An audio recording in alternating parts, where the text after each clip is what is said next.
against the Huskies try and shorten the game. Pinnock on the first play is in trouble already. Jacob Lane is right there for a game-opening sack. There's nothing like a defense starting off on the first play of the game with a huge sack. This defensive line has a lot of potential. They have to get it going early. If you see him here coming off the edge, it's just a bull rush, goes straight into the chest of the left tackle and gets his nose right on the quarterback. Really good line.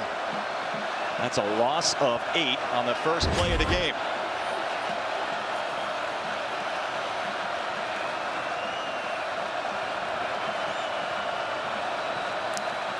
Didn't take long for the crowd to get into it as Fisher tries to get some of that yardage back.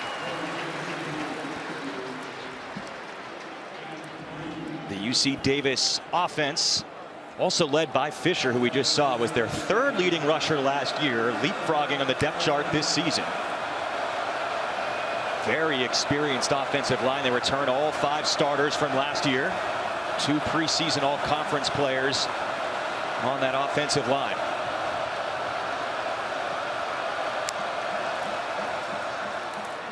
Third down pass is deflected, intended for Batu and incomplete. AJ, one of the things we're going to pay attention to is UC Davis, their offense, and what Coach Plow does with the tempo. How fast are you going to go? When are you going to slow it down? When you are really fast offense and you go too fast, a 3 and out really hurts your team and your defense if they're out in the field too long. Yeah, that drive didn't take up very much time. Not what they were looking for, a 3 and out. And Denzel Boston back deep to receive this kick from Dylan Morrow. Of course, Boston, the #1 receiver for this Huskies team. Waves fair catch at the 40.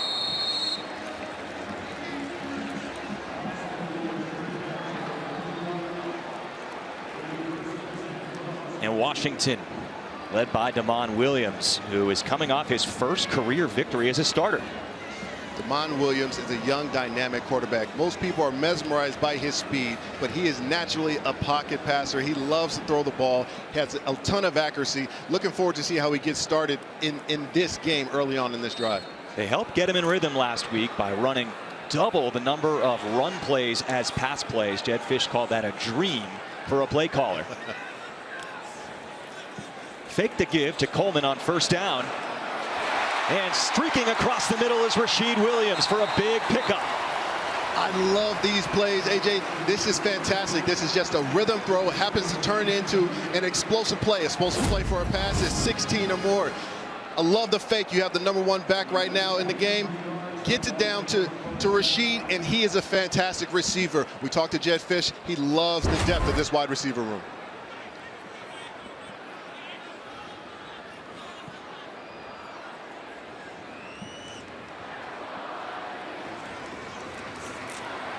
This time, give it to Coleman. And he has space. Coleman breaking tackles to the 15. If you're a young football player out there, watch Jonah Coleman. Not just the beginning of this run, but watch him finish violently. One person never takes him down. He keeps his feet moving and finishes the run moving forward. A gain of 18. Washington working quickly on this first drive of the game. Right back to Coleman. This time takes it to the outside, and Coleman not waiting around. It's a touchdown.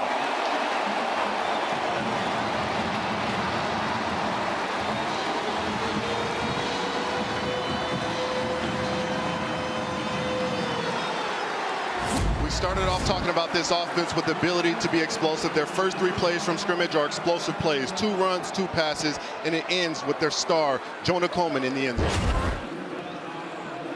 With that 15-yard rush for the score, Coleman eclipses 2,500 career rush yards between both his time at Arizona and at Washington, in both cases playing for Jed Fish, who called him one of the most special kids on earth.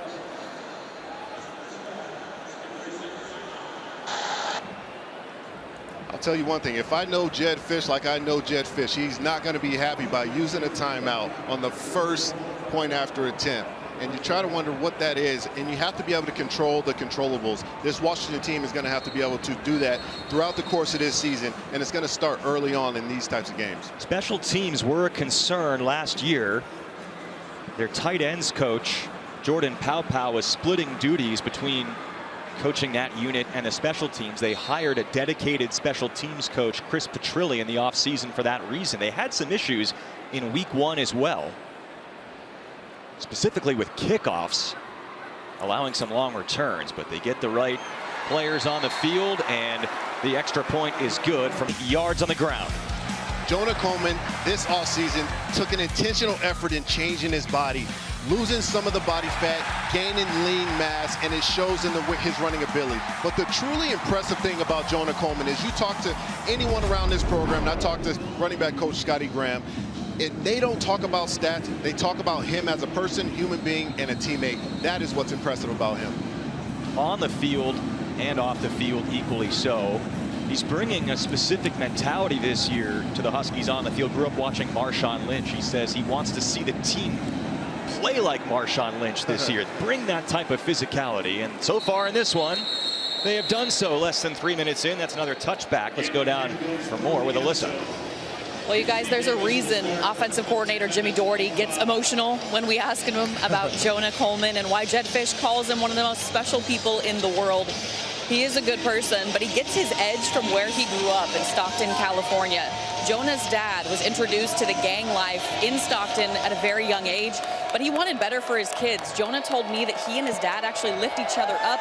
His dad turned his life around. Jonah learned his work ethic from Jamon and remembers being 7 years old doing football workouts with his dad right next to the playground, asking, why can't I be out there playing with the kids? Well, his dad wanted something more for him to get out of Stockton, and he clearly is turning things around. He wasn't very highly recruited because of his grades.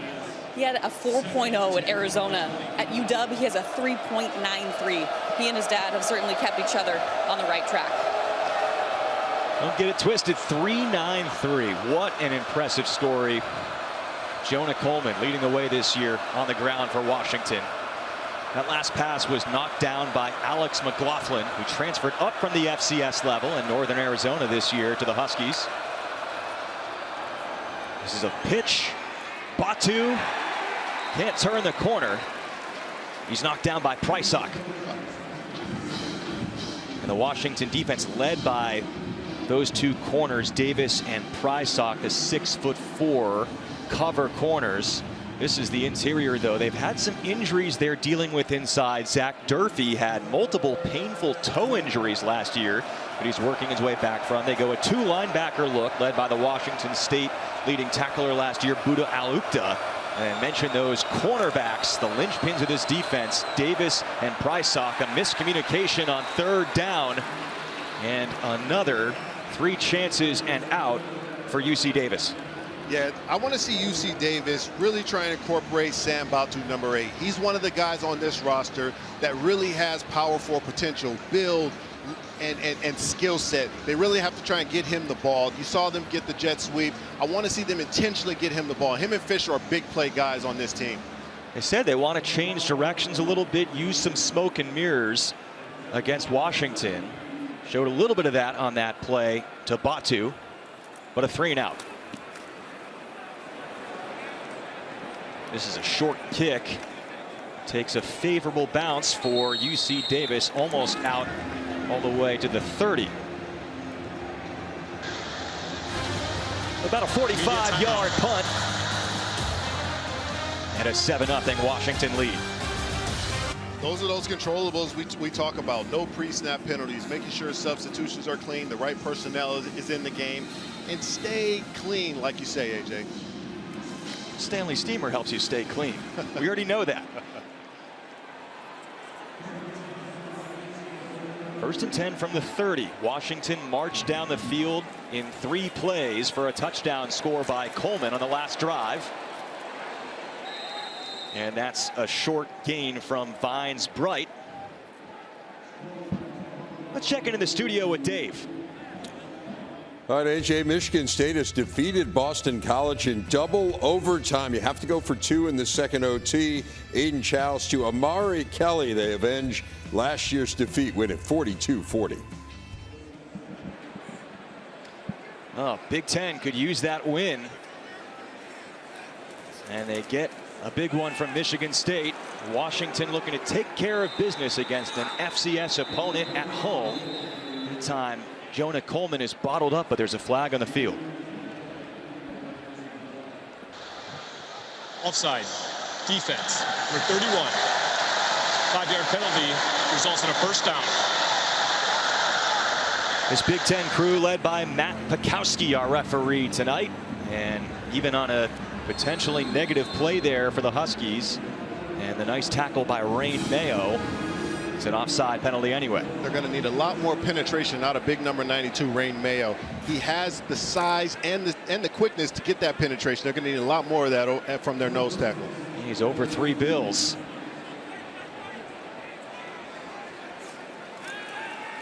New set of downs.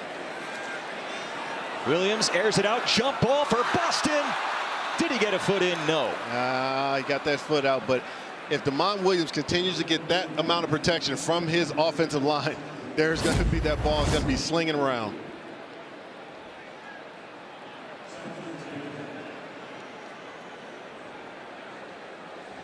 Drew Cofield is UC Davis's top cover corner.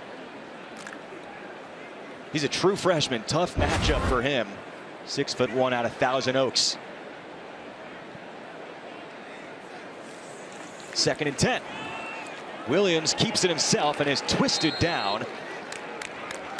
That was Grant Garrettson in on the stop. That's a design RPO. When we look back here at this replay, that should probably be a give for him with that defensive end coming off the air hard on him. You want to see him give that ball to Jonah Coleman if he has any doubt.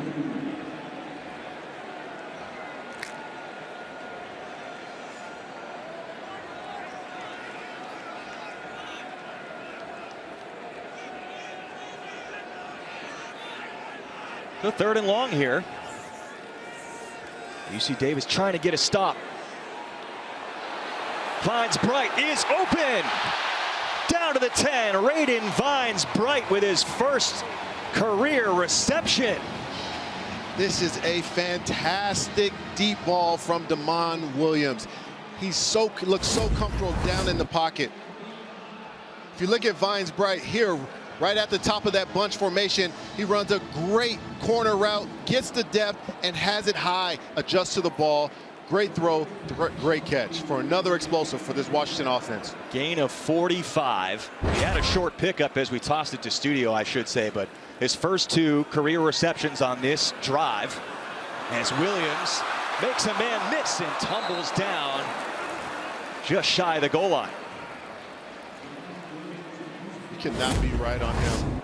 This is what we talk about, the excitement of his feet. Takes a hard step, puts that right foot in the ground, and just gets up the field. He has a nose. He is a flat-out football player, and you love to see, if you're in that locker room, love to see your quarterback put his body at risk, but you also want to make sure you take care of him. That's the fine balance. That's been a hot topic this week because there were a few hits that he took last week that were concerning to Huskies fans, and the coordinators and Jedd Fisch were talking a lot about that this week. You're right, but at the same time, you don't want to just put a short leash on him. You want Damon to continue to be Damon, and he is going to learn with maturity as he continues to play not just how important he is, but when to take those risks. Redshirt senior left tackle Carver Willis even said, even the linemen who have so much respect for Damon Williams, they're telling him, hey, slide once in a while, kid.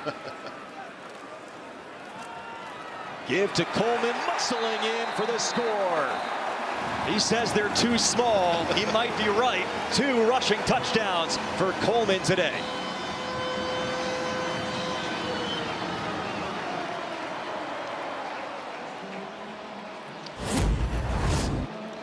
This is just a nice, easy inside zone, and when Jonah Coleman sees that end zone, he has a nose for it, and one man is not going to stop him or take him down.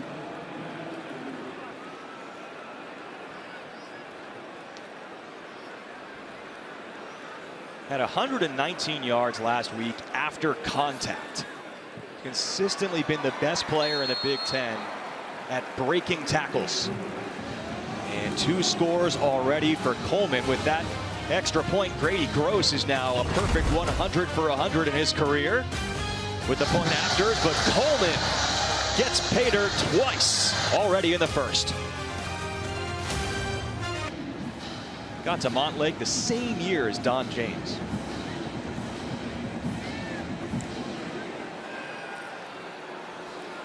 And this week, Washington just saying, we're just going to kick it into the end zone. They had issues with kickoff coverage last weekend. And when you have issues like that, just like when we talked to Jedd Fisch, did you do anything different in practice? How did you prepare for something like that? He said, we absolutely practice different. You don't want to keep having those issues happen. When in doubt, kick the ball out of the end zone. Let's get our defense on the field. They brought in Ethan Machowski as a kickoff specialist. It could be a sneaky key story this year for Washington because they're helping keep Grady Gross fresh after he had some struggles last season. Thought he was kicking too much. So they brought in Machowski, the transfer.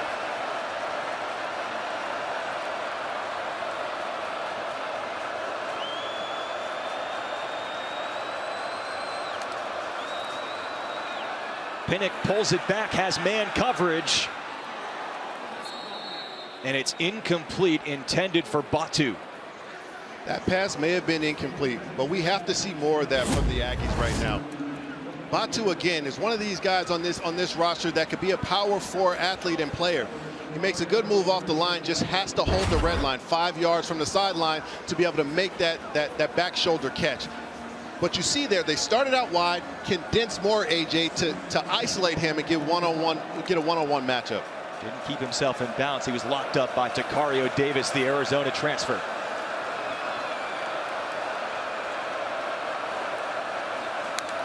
Kick the tight end, Simpson in motion.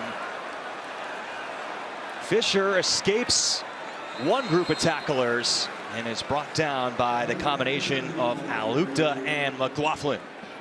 Number 20, Jordan Fisher, is an exciting player for the Davis Aggies. He had a long touchdown run. He has the ability to get out in open space and make guys miss.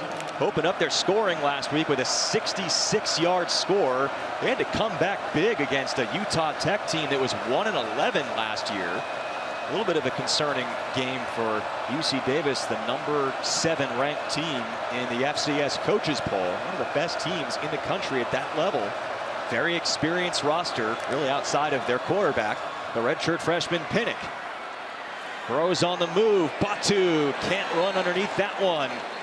As good as he is, it's a tough matchup for these skill players against the Washington corners, as you see Pinnock took a hit there. Personal foul, roughing the passer. Defense, number 10. 15-yard penalty from the previous spot. Automatic first down. It's the linebacker Alexander on the hit. Yeah, you know, you just can't have that. The ball's way out of his hands, and that's slowed down. But at the same time, if you're the Huskies, you don't want to have those types of penalties and give this UC Davis Aggie team any type of life. You want to be able to be a dominant team, and when you're up 2 scores like this, you don't want to have those type of penalties. Washington defense had 2 returning starters. Isaiah Ward, Ephesians Prysock, boosted by a bunch of transfers, including Alexander, who came in from UCF most recently. Trying to get on the same page early in the season under Ryan Walters, who was the Purdue head coach the last couple of years. Now their D coordinator. Through the hands again. They're trying to get it to Batu. It just hasn't been working so far. He is their number 1 receiver. He is their number 1 receiver, and they want to try and get him the ball. You also don't want to force it at the same time. The one thing I do like that the Aggies are doing is whatever formation they set up in, they're not necessarily staying in that. They have a ton of motions, a lot of shifts. You want to be able to do that, but to be successful, you got to try and confuse this Washington Husky defense, and they're keeping it vanilla on defense right now. Well, UC Davis told us they're not going to try and show their cards until under, you see right here, under 15 seconds, the communication shuts off. They said they want to take Ryan Walters out of the game. So they wait until 15 seconds to shift. And they get something here. The handoff to Carter Vargas, hops to the outside, down the sideline. Vargas is trucking his way close to the 20. Again, you get a big penalty 2 plays ago. 2 plays later, you have a huge run. You see they shift, and then they have a motion come across the formation, and there's a ton of misdirection. As soon as you make a step in the wrong direction, you have a fast athlete going down the field. Finally brought down by Buda Alupta after a gain of 35. Right back to Vargas, who is the biggest back. The only one over 6 feet tall on this UC Davis side gets a few. He has size, he has speed, and again, he finishes physically. 2nd and 7.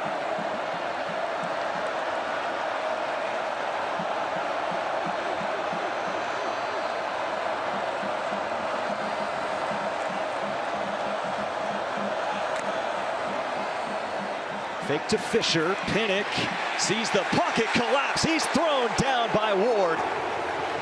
Isaiah Ward, he has a wonderful motor, meaning he doesn't stop. If you stop him in his tracks the first time, he retracts and stays on target for the quarterback. You see him here, you can't put a back or a tight end on Isaiah Ward. He's too big, too strong with his hands.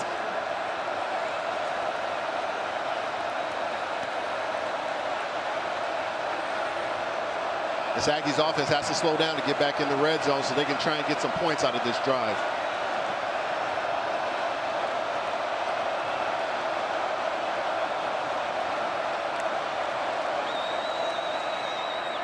Pinnock looking for a throwback, nearly intercepted by Prysock. He would have been running a long distance the other way if he had held on. I think Pinnock missed Stacey Dobbins down the field on the post. I think he had him. It was single high safety. He came down. I think he missed him. You're going to see him come in your screen a little later on. You're missing him there, but that's a great break on the ball and a breakup by the DB there. UC Davis pretty confident in their place kicker, who is a finalist for the Fred Mitchell Award last year, the best non-FBS place kicker in the country.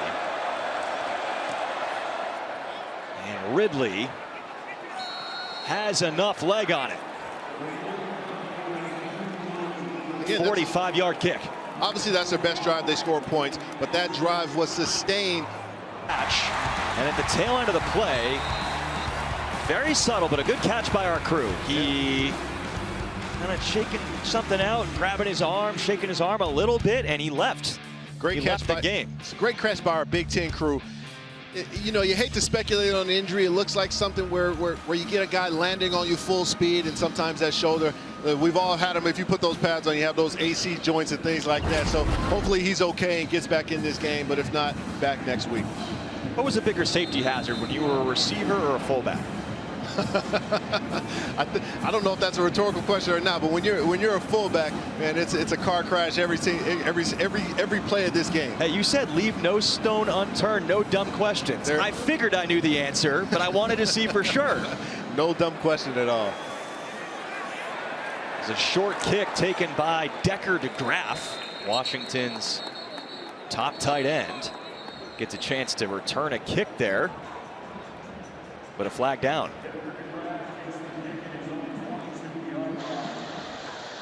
Offside. Kicking team. Number 1. 5-yard penalty added on to the end of the kick. First down. Games on demand. You can enjoy that as well on Big Ten Plus. Washington starts off this drive with a kick out to Roebuck, freshman wide receiver who caught on quickly. He didn't arrive in time for spring camp, but passed a lot of other receivers on the depth chart in the fall. And we talked to Jed Fish and this offensive staff, and they love the depth that they have here in this young wide receiver room. They are really dynamic. They have a little bit of everything in their room from all the guys, and they're an exciting group of receivers to watch. Keep an eye on number 24, Adam Mohammed, the backup running back for the Huskies in the game right now. He is a flat-out dog at the running back position. Had a huge game last week as both a rusher and a kick returner. Got a game ball. This time Williams has a rusher. You know, if anything, we were told that Williams sometimes, even though he has, you need to tell him to slide, he needs to be talked into running. He's such a pass-first guy, even with that athleticism. I said it earlier in this first quarter. Damon Williams is a natural passer. He loves to pass the ball, but he has elite speed, and you want him to learn how to win to take his chances. For example, when you see the defense in man coverage, everyone has their back turns. Guess what? Take off and run and get us the first down and extend the play. Jimmy Doherty said it's a lot easier to teach a pass-first mentality quarterback to run than the opposite. So they love working with Demond. And this is a carry for Muhammad, working the pile forward, gets about 4. It is such a luxury for Jedd Fisch and this Washington Huskies team to have 2 starting caliber running backs in that room. Adam Muhammad is big, strong, and fast, similar to Jonah Coleman, and they both feed off of each other and challenge each other. It's a fantastic dynamic to have in your running back room. Jedd Fisch says Muhammad is at the same step in the process that Coleman was a couple years ago at Arizona. Thinks he has that ability to step into a bigger role after Coleman leaves, as Williams reads the defense correctly on that read option. There's a flag down as he hits the hole and gets the first down.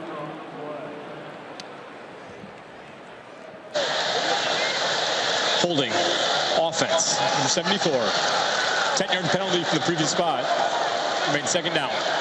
Right tackle Drew Azzopardi, who completely remade his body this offseason. The San Diego State transfer, up and down at times last year. And they make him do yoga every week, they said. Added strength as well, so in line for a much better season, but the holding penalty there. Washington offensive line in general. They only had 7 scholarship players last year, up to 18 this year with a couple of big impact transfers. Should be a much improved group.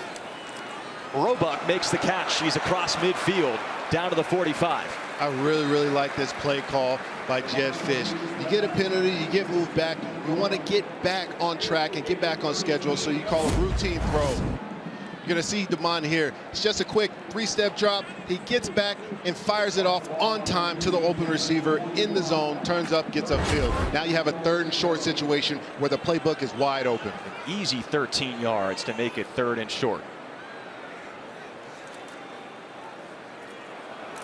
Williams with plenty of room on the outside. We saw early on in the first quarter, they ran the zone read, and Demond Williams kept it, but missed the read on handing it to Jonah Coleman. The last 2 times he kept it again, but it was the correct read. You see him opening up in the open field, and we've watched him run out of bounds twice now. I can tell in his mind he wants to keep going upfield, but he makes the smart decision, the mature decision, gets out of bounds, gets to the next play. Like, see coaches, I'm learning. I'm figuring it out. Just go OB. Nice catch by Boston, turning around just in time to snag the football, and he's down right at the marker. Just a really good timing play by the quarterback and receiver. When you watch Denzel Boston run routes, you never see big guys like him get in and out of their breaks clean like that. He gets to the top of that curl route, stops, comes back, quarterback friendly to the ball, meaning he's coming down the stem, catches the ball, gets upfield. And it's easy to talk about Williams' athleticism, but his accuracy. He's the #1 freshman completion percentage quarterback in the country last year, and tack another one on. Their #1 receiver, Denzel Boston, the redshirt junior, could be a first-round pick. Demond Williams, we can talk about him all day. One of the more impressive things about his throwing is that he doesn't have happy feet. You never see, it's very rare that you see young quarterbacks that don't have happy feet. What I mean by happy feet is their feet don't get set. They're moving around. They're not composed in the pocket. Look at those names. Minimum 100 attempts, highest completion percentage, period. As it turns out, he's 7 for 8 to start this one. And Williams began the year last year getting about 10 to 12 plays per game. Will Rogers, the senior transfer, was the starter. And Jedd Fisch said both that experience and the fact that Rogers was so great about taking him under his wing has led to this chance for a huge season this year. It was a really smart move by Jedd Fisch and his coaching staff to work him in last year, knowing that Will Rogers was only going to be here for a year, to get him that experience during live action, because it made him hit the ground running here while we see Muhammad break free in the red zone. and allow Damon Williams to hit the ground running this season and be a captain on this team and be composed not only in the huddle, but off the huddle in the backfield. Pick up the first down there. Muhammad was brought down on a touchdown-saving tackle by Rex Connors, one of the best safeties in FCS. Flag down as Williams dives down, gives us a chance to go more into the story of the Connors twins on defense for UC Davis. Rex Connors at safety, Porter Connors at linebacker, twin brothers, the two leading players on this UC Davis defense. There's no foul in the play. That's the end of the first quarter. Already the 5th tackle for Rex Connors, who could have transferred and gotten hundreds of thousands of dollars in NIL, but stayed loyal to UC Davis, wanted to play with his brother for his final season. This is the end of the first quarter. Washington so far, it's going as planned for the Huskies at home. A 14-3 advantage, and they are marching deep inside the red zone.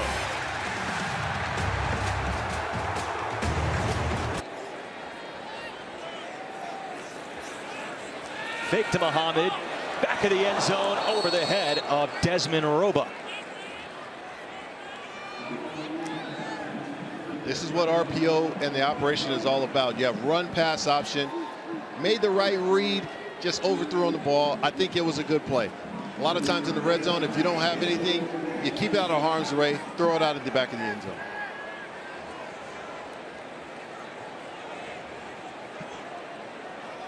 Third and goal from the 8.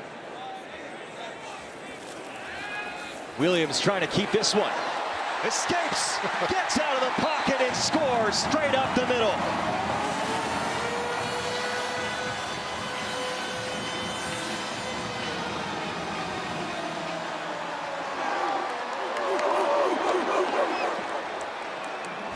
If you don't like to watch Damon Williams play football, then you may not have a heartbeat. He's quick, he's fast, he's dynamic, and every play has the potential to be a touchdown. He left Cole Batson, who's a Boston College transfer, wondering what stadium he is in with that last move. That was unreal stuff from Damon Williams Jr. And Grady Gross is now 101 for 101 in his career on EAT. Special stuff from Damon Williams Jr. Accurate passer, great moves with his legs.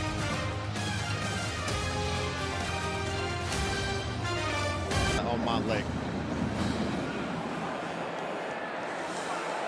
Sam Batu comes up to the 9-yard line to receive this kick and takes it out across the 30. That was an intentional kick. Jed Kick had his kicker kick a short kick to see how this team covers. And again, that is a little too much, especially in the Big Ten football. You cannot give up that much on a return. This team's going to have to fix that and cover, cover, cover. Yeah, it's clear. It was a great call out by you, too, that was intentional. It's pretty clear that Machowski can boom it through the end zone when he wants to. Trying to work on something there. It didn't quite go how they wanted. So Pinnock, who is 1 for 7 for 4 yards, takes the Aggies offense back on the field from the 32. Double tight ends on the same side. Williams behind Simpson. Both very talented at that tight end position for Davis. Play action fake. Pinnock has a clean pocket. Batu is open. Oh! It's intercepted. Davis got all the way there to recover.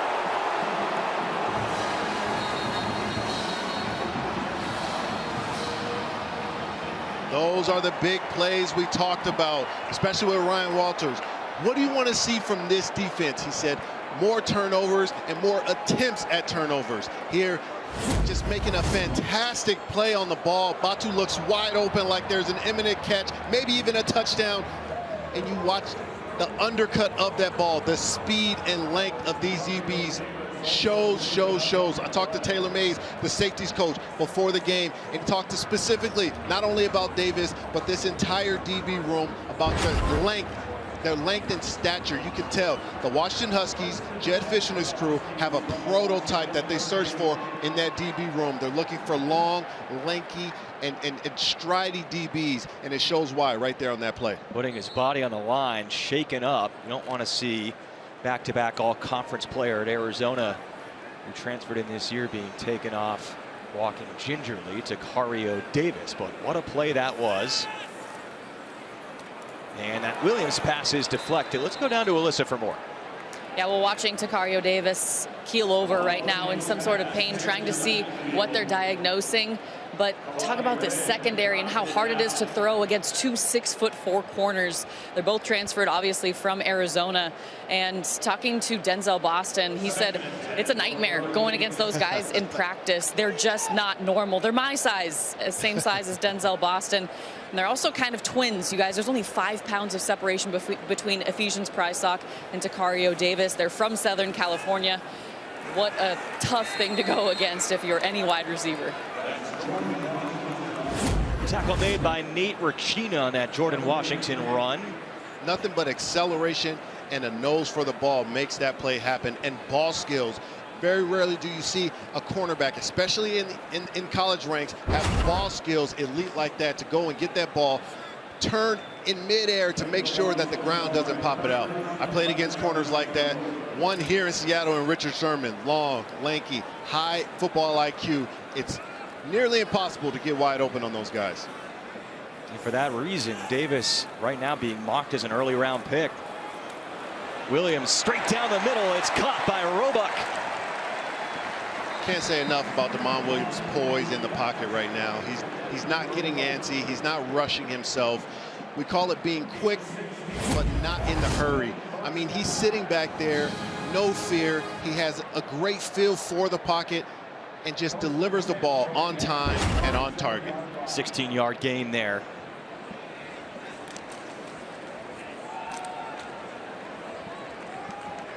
And a short gain on first down. By the way, especially with Rashid Williams being shaken up early. Good to see the freshman Desmond Roebuck stepping up. Leads the Huskies with 3 catches so far. Desmond Roebuck is a really good wide receiver. We talked earlier in the cast about how impressive this young wide receiver room is, and Roebuck again ascending on the depth chart and passing some guys up.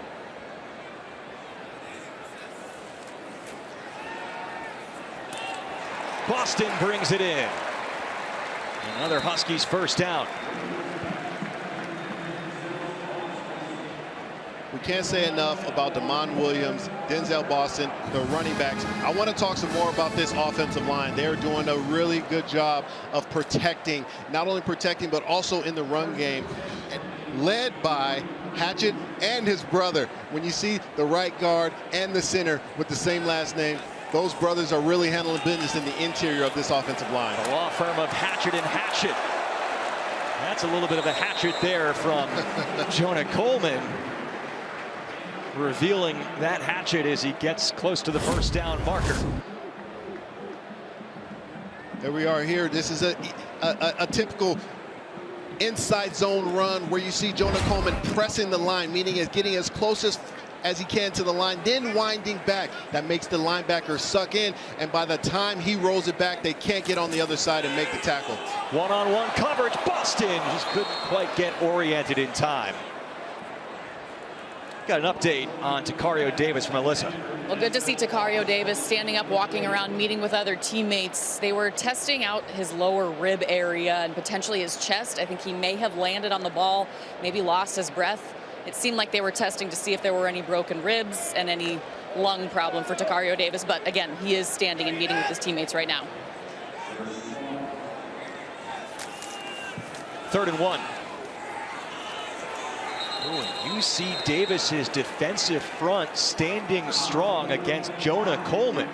Don't be surprised if Jedd Fisch keeps his offense on the field. Rain Mayo Jr., number 92, once again was key on the stop. And Jonah Coleman, as tough a guy to bring down in the country as there is. And that's one of the reasons why Jedd Fisch tells his team, hey, if it's 4th and 1 or 4th and 2, expect to go for it. We're like getting a fullback in the game. Watch 66 and 56 on this line, the Hatchet boys.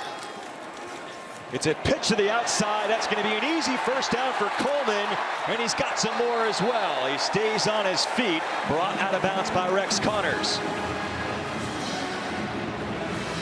Let's look at our advanced stats, sponsored by ifs.ai. Yards after contact third amongst all FBS running backs, and he's pretty good at missing the contact as well, 35%. Understand what we're talking about by yards after contact. That's after you after the first tackler comes up and hits you. Jonah Coleman is big, strong, and fast, and he imposes his will on defenders. It's a throwaway there from Damon Williams. And not only has Coleman always been good, you saw those numbers dated back to 2023 with Arizona. He's better this year. He's as strong as he's always been. He's transformed his body going into this season. The best mark of a running back is progressing and getting better, understanding your scheme, understanding your body, and getting physically better at the same time. Going quick here. Coleman's going to take it, looking for his third touchdown. And he's in standing up. Jonah Coleman will not be denied.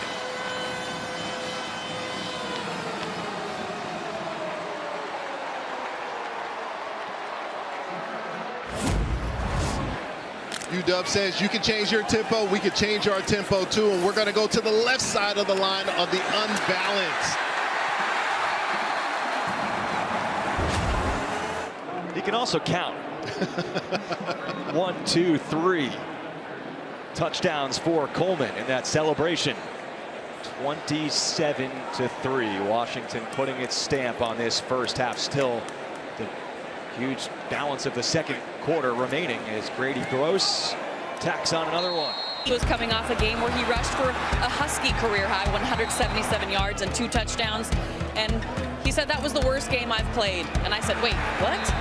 He said it's because it's the last game. You always have to improve. I didn't think he was going to take it this seriously, AJ and Marcel. He already has 3 touchdowns and 70 yards rushing.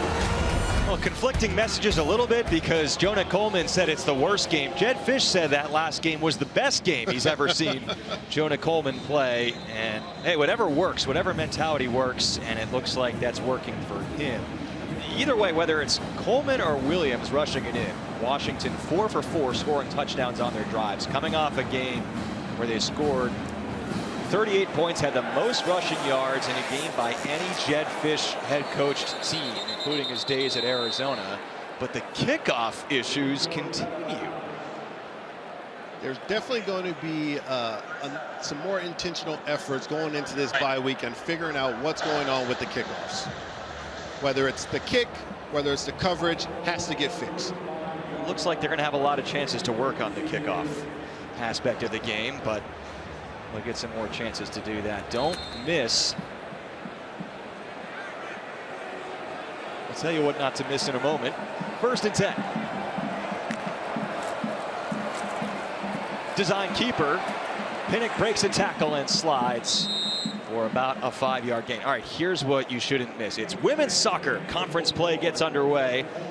The Huskies challenge 6th-ranked USC. Live coverage begins 10 Eastern, 7 Pacific on the Big Ten Network and Fox Sports app.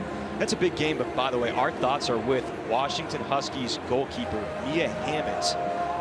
You can see her story on all Big Ten social media channels.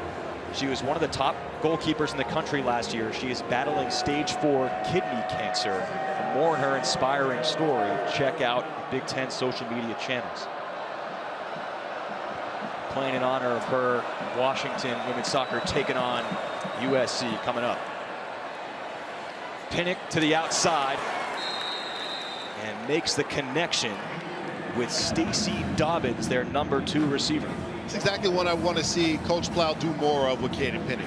Moving him out of the pocket and changing that launch point. Don't allow the Washington Huskies defensive line and linebackers to get a bead on him, because he's a good passer when he's on the run and on the move and gets his feet set right at the right time. Get these receivers running laterally a little bit downfield to try and run away a little bit more from the Washington Huskies DBs.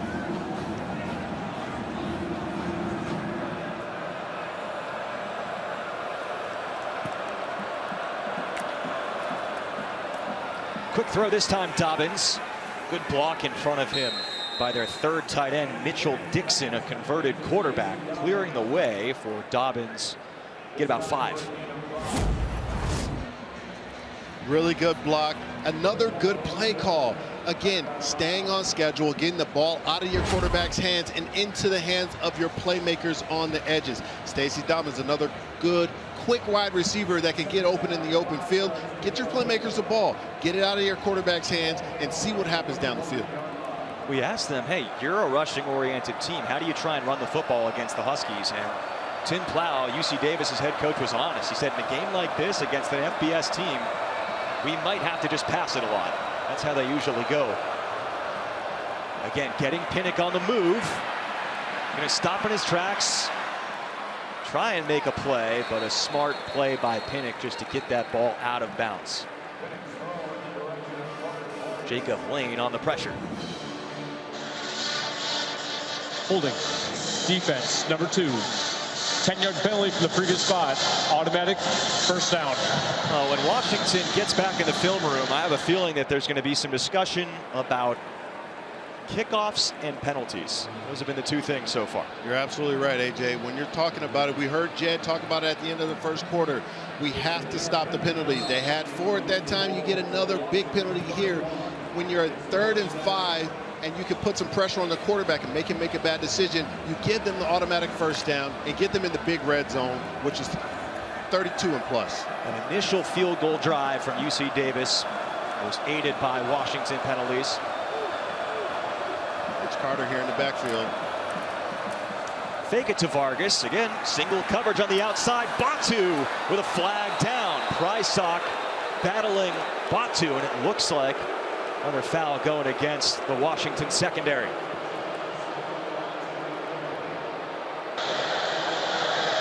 Pass interference. Defense, number 7.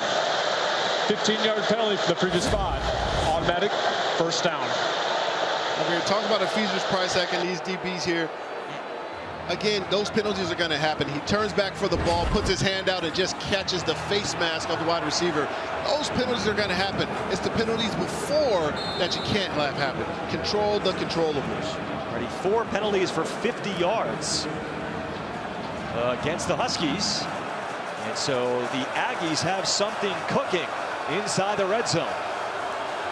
Colorado State was 2 for 2 last week when they cracked the red zone against Washington, but now Eli Simonson, preseason All-Big Sky team, jumps. Ball start. Offense, number 70. 5-yard penalty. Remains first down. UC Davis is one of 3 FCS teams in the country to return all 5 starters on the offensive line. Washington defense is locked in. We got 2 penalties. We're going to make sure that one's on you. Normally pointing is rude, but not in that situation. Look at a man-free defense here. And another false start. Flag fest going both ways. False start. Offense, number 70. 5-yard penalty. Remains first down. 2 in a row on Simonson. That's a sinking feeling for him, who played 3 years at Nebraska, but didn't get in much for the Cornhuskers.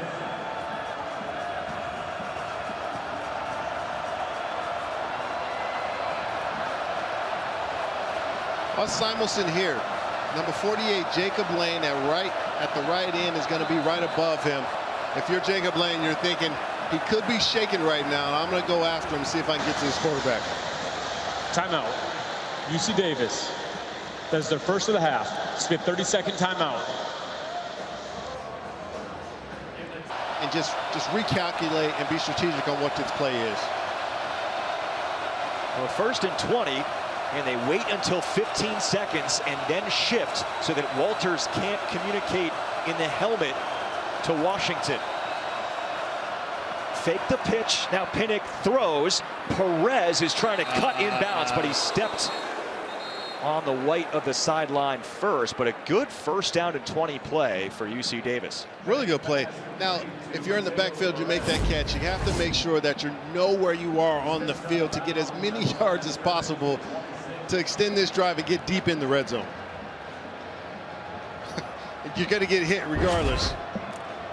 Ouch. So I thought he got more even with stepping out of bounds than he did. 2nd and 20, didn't gain anything.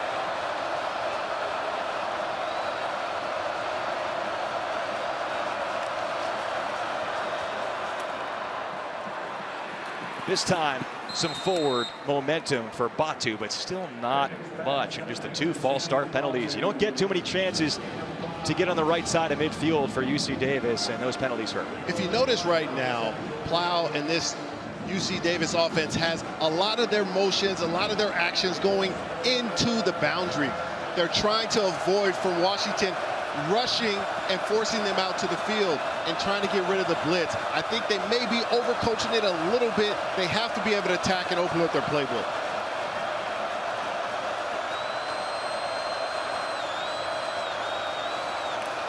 On the 3rd and 15. Well-designed play up the middle for Dixon. And a first down for UC Davis. Mitchell Dixon, the 3rd tight end. On a play up the middle, a tight end screen of sorts. This is a really good read for Caden Pinnock. When he sees the pressure come right up the middle, and that's his hot route. Dixon going across the middle. Great recognition by your tight end and your quarterback. Get the ball out of your hands. Take what the defense gives you. Do not press in this instance. You can't afford a huge mistake in the red zone, and you need to get points out of this drive. A 17-yard gain on 3rd and 15.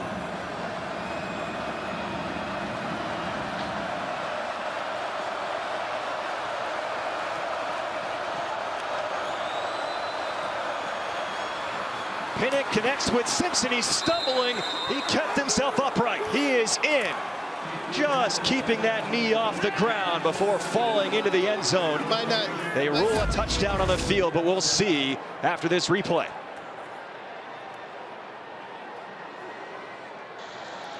He's going to be short. The previous play was a touchdown.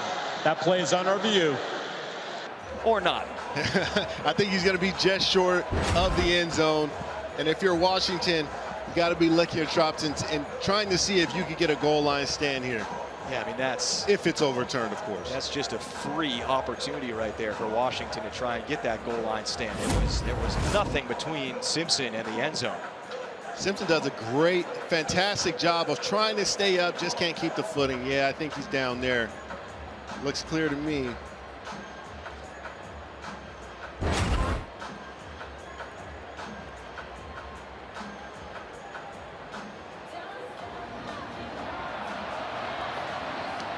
Crowd now seeing the replay, and I think they're figuring it out as well. It's going to be UC Davis back on the field inside the 1. After review, the runner's shin hit the ground before breaking the goal line. The ball will be placed at the half-yard line. It'll be 2nd down.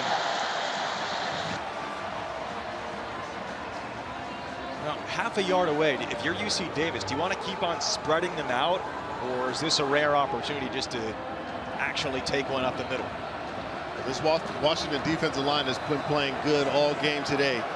It looks like can be deceiving here. They haven't stayed in the same formation they lined up in all game. Looks like you're going to get a motion here and a shift.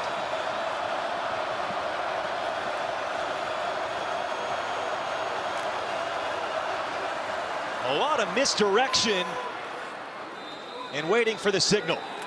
Touchdown, UC Davis. That's Mateo Perez who made his way in. It's a really good play design and execution from UC Davis offense. We get the shift and a ton of misdirections. Basically just a little shovel pass. It looks like they're going to go with the inside zone, and you get the shovel right across the formation. It's almost like the same thing when you see the quarterback do that little touch pass out of the shotgun. Just sort of drops it in the bucket for the player motioning in front of him. Even on that little pitch, if he drops the ball, it's just incomplete. It's a smart design play with less risk than you would think.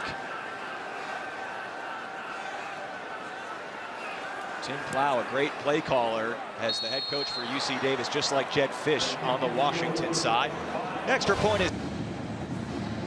That would have worked when he was playing quarterback back in the day for UC Davis, but it's back in style now. It's a little pooch kick that was making his way right out of bounds. So there'll be a penalty there for a kick out of bounds, but let's check into the studio with Dave Revson. Hey, AJ, Ohio State looked the part of #1 today, 70-0 over Grambling. Julian saying 4 touchdown passes, 2 to Jeremiah Smith. All the highlights from the day coming up at the half. Well, a historic day for Big Ten Network. There are 2 fouls on the play, both on the kicking team. Offside, kicking team number 23 at penalties declined. Free kick out of bounds, kicking team number 41. 5-yard penalty will be added on to the end of the kick. Be first down. Hold number 1. And you can't say enough about the weapons he has on that roster.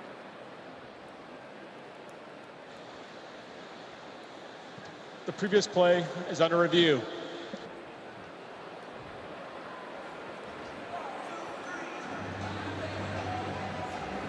Are we reviewing a kickoff that went out of bounds?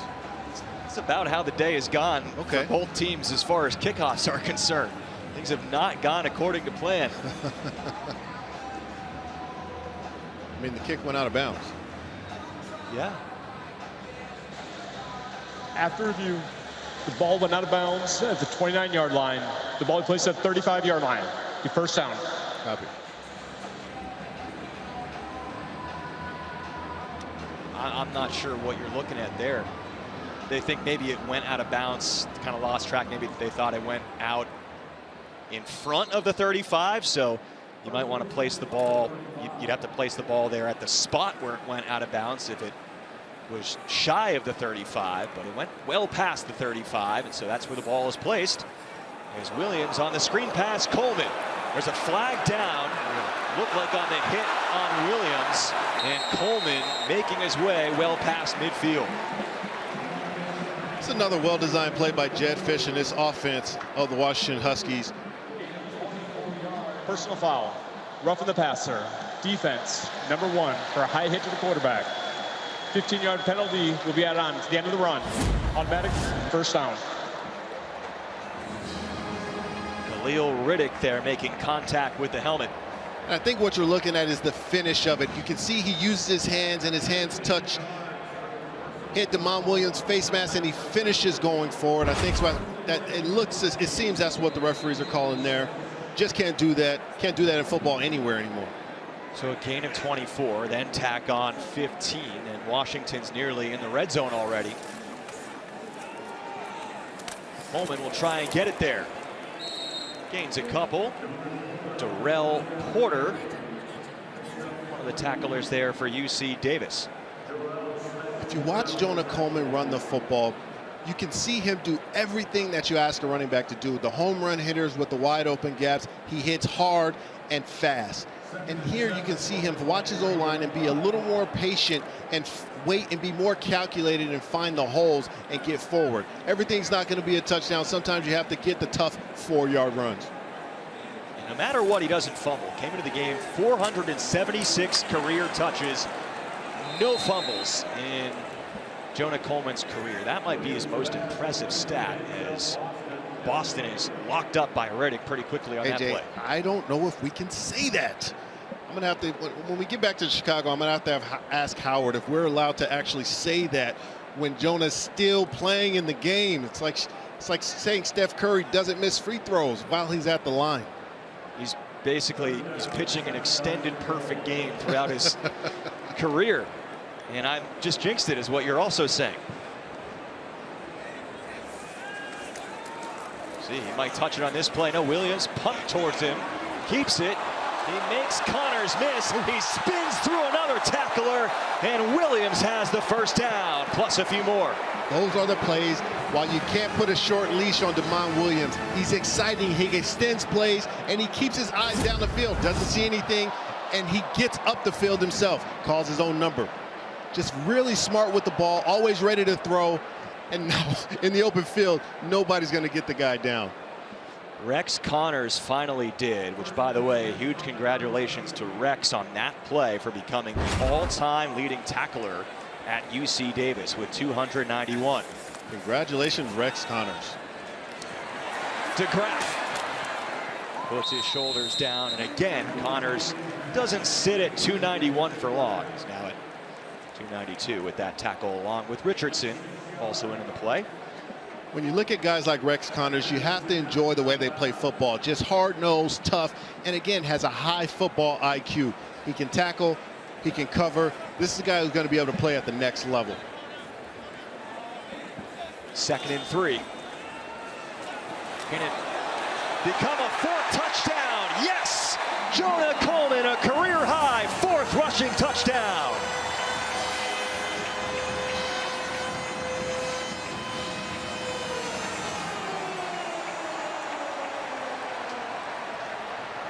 We're again watching a young man in Jonah Coleman play the running back position the right way. We've watched him do everything. You see him run between the tackles. You see him run outside. You see him catch the ball out of the backfield.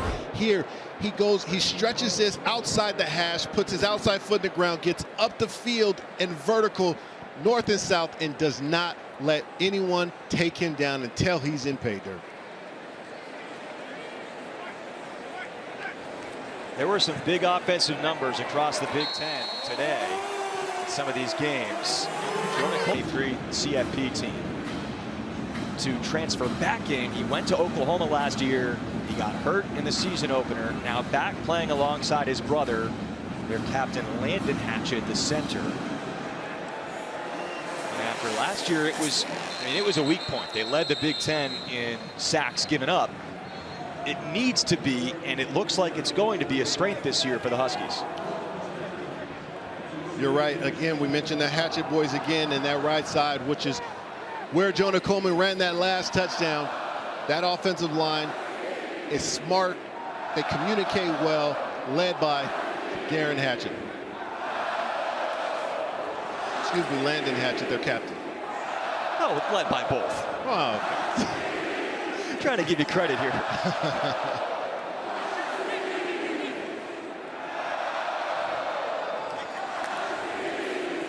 Fisher.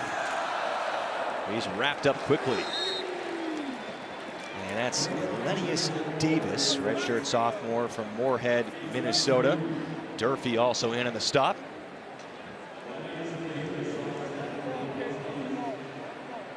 Considering that UC Davis wants to play a particular way, they were thinking about taking this to the 2-minute stoppage. Timeout.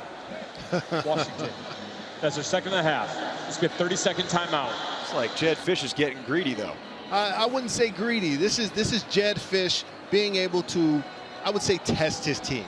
You know what I mean? This is Jed Fish, not only his team, but also his coaching staff. How are we going to prepare for different situations? Are we going to stop them, get the ball back, and score again going into halftime?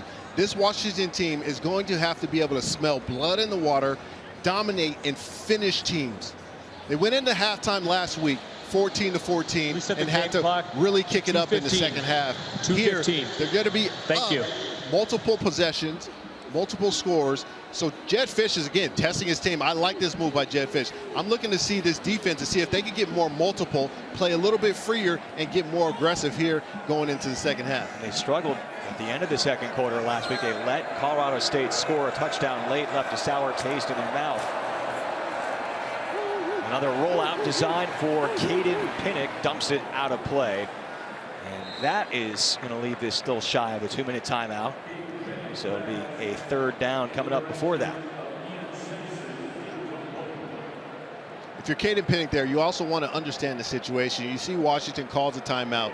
You don't want to have an incompletion or go out of bounds. You like to see your quarterback understand what you want to do. Maybe get upfield and get a yard and allow yourselves and your team to get to that 2-minute timeout.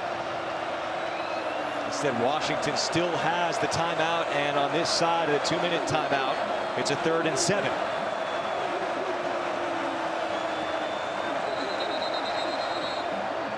Now a UC Davis timeout. Timeout. UC Davis. This is your second and a half. It's a 30-second timeout.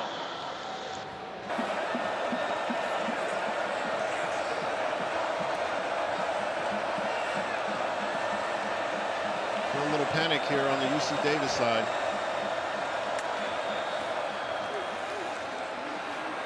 This could be an illegal formation. There was a flag down on the snap. Pinnock doesn't come close to the first down. Tackled by Jacob Lane.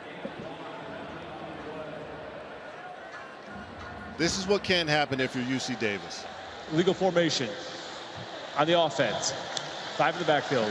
Win on the road against Duke sets them up now with their schedule to be a playoff contender the rest of the way. Huge win. They had a really good season last year, now building on it for early on in this season. Denzel Boston is going, working his way upfield. Boston cuts it outside. He is gone. Denzel Boston, a 78-yard punt return touchdown. That is exactly why we say Jedd Fisch isn't getting greedy with that timeout. He is trying to prep his team to be able to finish and dominate other teams. What a fantastic return by Denzel Boston, your #1 wide receiver, who's long and big and a true #1 wide receiver, but is going back on punts and contributing on special teams and making huge, huge plays.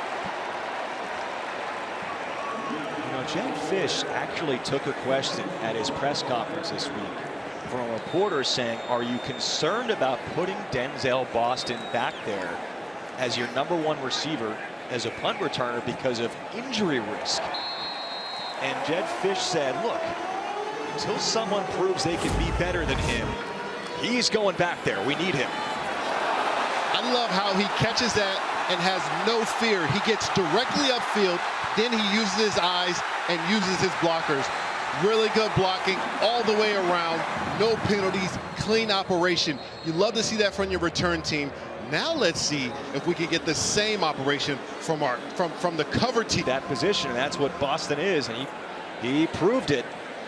That's going to be a fair catch attempt, and now still can't advance that. I think that means that's where UC Davis is going to start, though, because he dropped that. Yes, it is. Again, you see Jedd Fisch trying to kick a returnable kick. Returner called for fair catch, muffed it and recovered it, which is dead as soon as he recovers. The first down, 3-yard line.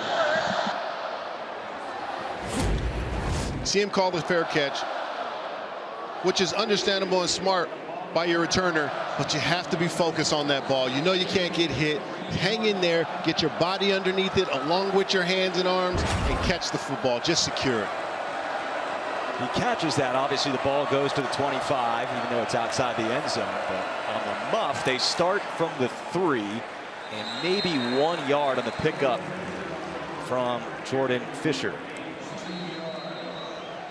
Devin Bryant, redshirt sophomore linebacker, makes a tackle. Timeout. Washington. That's their third and final of the half. It's a 30-second timeout. Please set the game clock to 1:34. Thank you. Ohio State coming into town.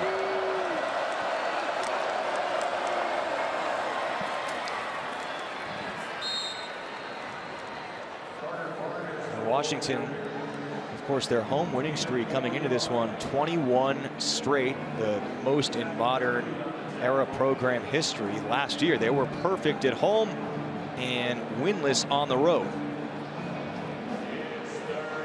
Well, you definitely have to change that. You're going to have to win some games in this league on the road. They're going to be tough in enemy territory. And they started off well this year, and they're going to have to be able to keep that going when they get on the road in a couple weeks. Said even against the FCS opponent, Jedd Fisch did, that they approach this week like they would any other week in practice, and they're showing that here, trying to clamp down even with the 42-10 advantage, get the ball back, but it doesn't look like it's going to happen. First down for Pinnock, which means UC Davis can take this game to the locker room. You know, Jedd Fisch working on the Rams staff under Sean McVay. I think his some of the mantras, the attitude he takes after McVay in a lot of ways, the preparation side of things. Here's some of the quotes like this week. Hey, we approach this week the same way. Little Bill Belichick. He was an assistant for the Patriots. Oh yeah. When you talk about Jedd Fisch, any place he goes, he's going to try to build a pro-style program in the college ranks. And you got to love that, especially in this day and age and the dynamic of what college athletics is, especially on the football side of things. He's built for this. He's built to be a college coach right now with the pro experience that he has and the mentors that he has. Even the way he builds this team. This season, from what it looks like, trying to go short with some of these kicks. And this is the linebacker, X-Ray Alexander, getting into the action with a kick return, taking it well past the 35, showing what he can do as a ball carrier. A little bit of everything on special. Boston that we have not only in the Big Ten, but almost in the country. They are all three elite and make big plays, and they are going to give fits to any defensive coordinator that is trying to prepare for this offense.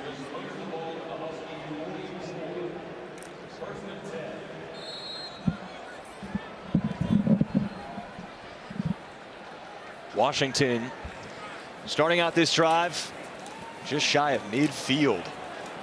But right now, Jonah Coleman's still in the game, and a first down gain of 9. Let's go down to Alyssa. Well, I just talked to UC Davis head coach Tim Plow, and he said this is a team they're going up against with a lot of talent and a lot more size than we have. Obviously, they don't love the score, but he does love the fight that he is seeing from his team, especially the touchdown drive, the way they executed. He wants to see more of that. The goal is to get 4 scores before they leave tonight, and he said when it comes to going up against Jonah Coleman and Damon Williams Jr., they are a load, but we have to try to get them on the ground. AJ? Marcel, what's your mentality if you're UC Davis? If you're a player out there having to go through this physical pounding, you're down big right now, how do you stay engaged for the next 30 minutes or so of gameplay? I mean, you're a competitor. If you're out there on the field, you're giving your all and you're playing for your brother who's to the left and right of you, and you are playing with pride. You're trying to finish this game on a good note and get to next week. Adam Muhammad making some nice moves in space down the sideline. First down pickup with a flag after the play. They had Denzel Boston open, streaking toward the end zone, but UC Davis got just enough pressure on Williams, forcing him to check it down. And to add on to your question on the mentality of what UC Davis should have right now, it is just going out there and competing. You have to go compete. As a player, you don't worry about the score. It sounds cliche, but you go out there and compete to the best of your ability. First down. After the play, dead ball, personal foul, offense, number 50. 15-yard penalty be assessed. Be first down.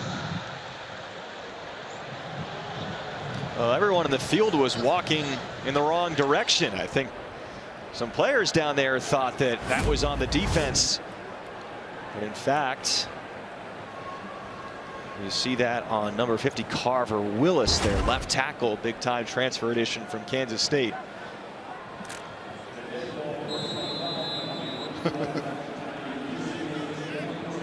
"54 schools. How do you narrow that down?" He said after playing his first game, now he's helping block on this play for Muhammad, picking up all that yardage back and more down at the 16-yard line. Carver Willis said, that this crowd here at Husky Stadium, it's slept on. He didn't realize how electric it would be. Again, we talked about it in the open, AJ. This is the best setting for college sports that there is in the country for players and fans alike, and that's the entire experience. Not just the scene, but also the fans here in Seattle. 25-yard gain before the push out by Khalil Riddick.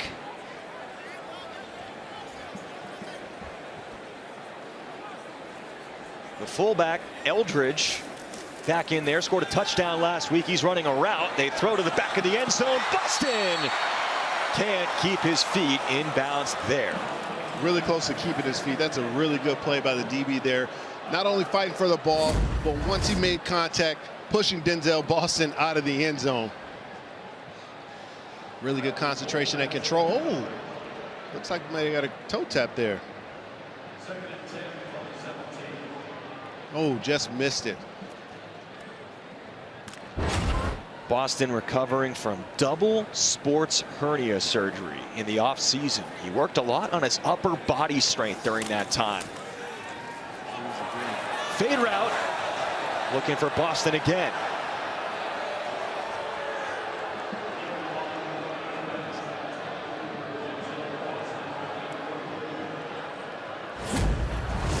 Some contact there from Ty Richardson, no call. A little quick on the release there, a lot of contact there at the end of the play. I think the referees are looking at that and determining that ball is just uncatchable. Richardson, a transfer from Division III Tufts in the NESCAC up to the FCS level.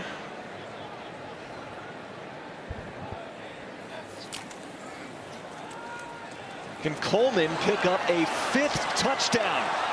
Hurdling a player. That was impressive from Jonah Coleman, close to the first down. Cofield makes the tackle in the secondary. Again, a routine zone read going off the right side. And Jonah Coleman just keeping his feet moving and refusing to be taken down. Washington going for it and getting the yardage necessary with Coleman. Again, Jedd Fisch, it's not a question. 4th and short, he's just so confident in his team. And that says a lot about Jedd Fisch as a coach and the way this offensive unit is being developed. And AJ, I am thoroughly impressed with the way Jedd Fisch and this offensive staff is calling this game. It is showing what their true identity is of the 2025 Washington Huskies offense is. They are leaning on running the football and being a tough football team. And that's, let's remember, very different from last year when they had a pocket passing quarterback in Rodgers. Coleman twisting, efforting, is in. A 5th rushing touchdown from Jonah Coleman.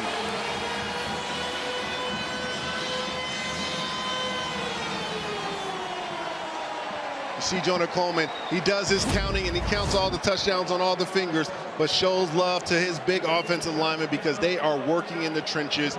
And then he does the rest of the work here, has a nose for the end zone and keeps the feet churning. Jonah Coleman joins elite company.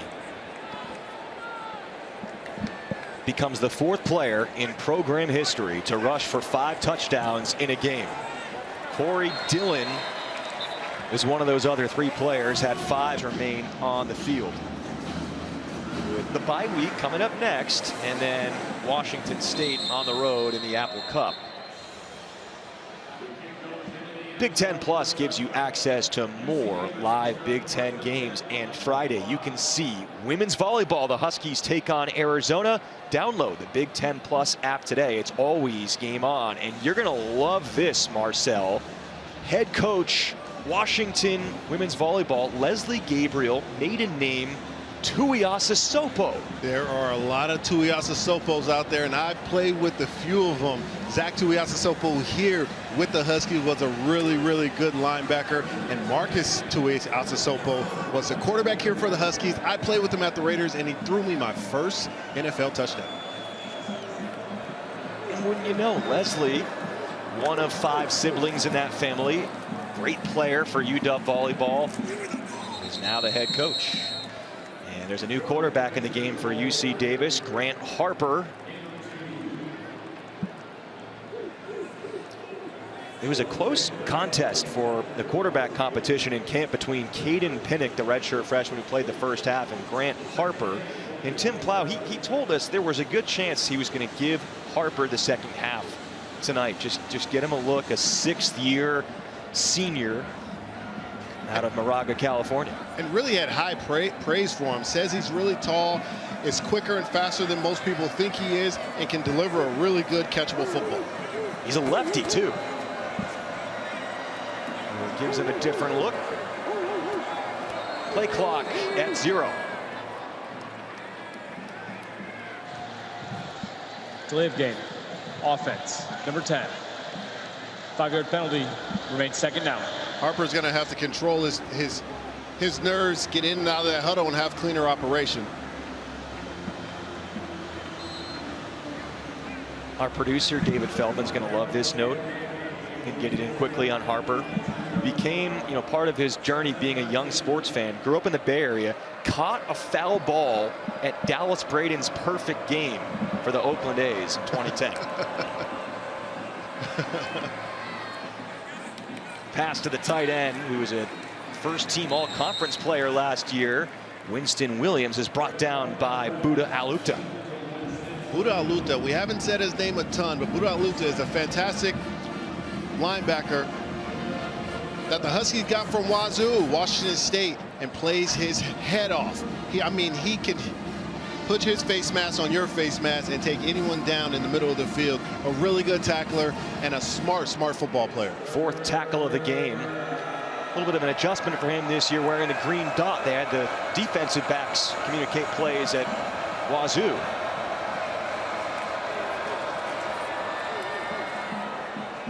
And the pass is out of reach for Stacey Dobbins. UC Davis has to punt.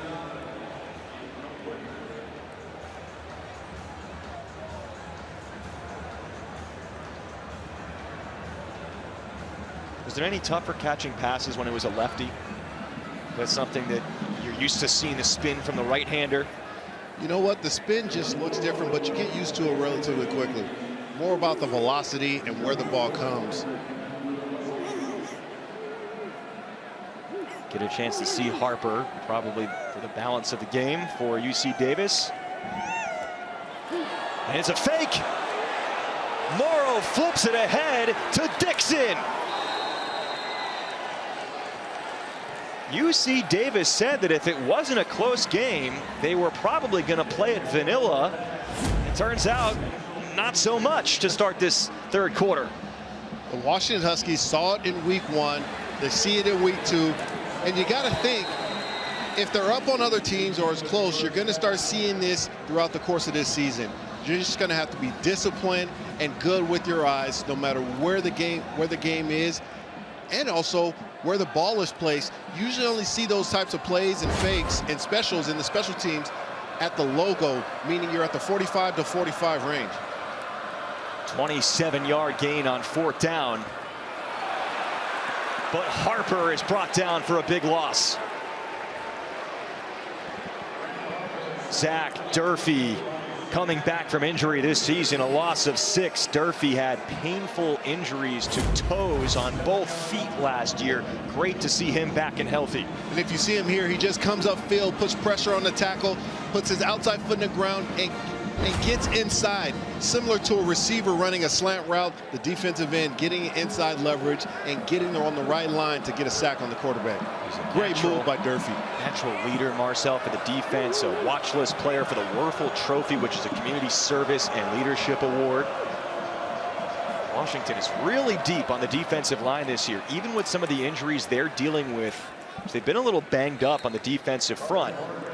Being tested right now because Coach Walters, the D coordinator, says this is the deepest group up front he has ever coached. That's saying a lot. Coach Walters has been around for a long time, has a ton of experience, and is doing a really good job here at the defensive coordinator for the Washington Huskies. 3rd down and 14.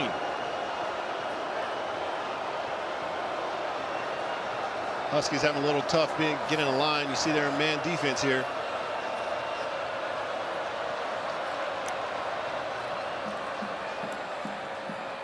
Harper fires one through the arms of Zach Jones.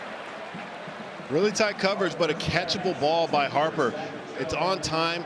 Receiver's just going to have to get his head around a little bit faster, get his hands on that ball.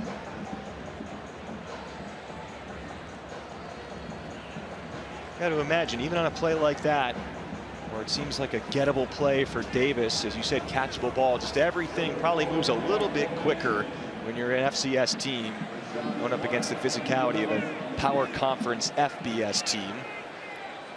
And they fake punted already on this drive and converted. I don't know that we'll see another one on the same drive. This time, Dylan Morrow is going to punt the ball, not throw it. And it's a different punt returner back for the Huskies.